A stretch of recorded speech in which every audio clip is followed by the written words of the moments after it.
Ever wonder what determines whether a baby will be a boy or a girl? It all comes down to a tiny but significant detail: chromosomes.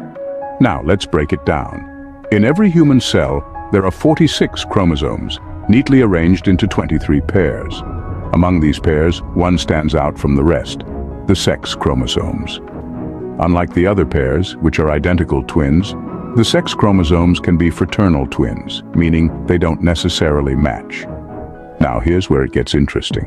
When a new life begins, it starts with a single cell formed by the union of two others: an egg from the mother and a sperm from the father.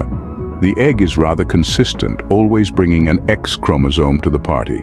Yep, the mother's contribution is a sure thing, always an X chromosome. But what about the father's contribution? Now, here's where things get interesting.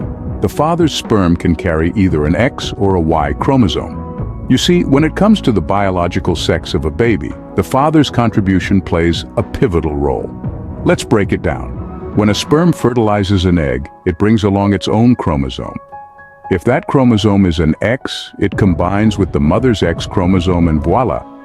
The result is a set of XX chromosomes, and a baby girl is on the way. On the other hand, if the sperm carries a Y chromosome, it pairs up with the mother's X chromosome, creating an XY combination, and you've got yourself a baby boy. Now, here's the kicker. The father's sperm has an equal chance of carrying either an X or a Y chromosome. It's a 50-50th shot, a roll of the dice, a flip of the coin. So, the determining factor of a child's biological sex is essentially a coin toss. But are there factors that could tip the scales?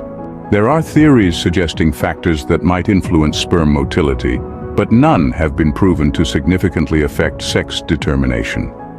Let's briefly touch on some of these theories. Some suggest that sperm carrying the Y chromosome might be faster swimmers, giving them a slight edge in the race to fertilize the egg. Others propose that the environment within the female reproductive tract could favor one type of sperm over the other. However, it's crucial to note that these are just theories. The scientific consensus maintains that the determination of a baby's sex remains largely a game of chance, a 50-50 shot. It's like flipping a coin. You never know whether it's going to land heads or tails. The same principle applies to whether a sperm carrying an X or a Y chromosome will reach the egg first.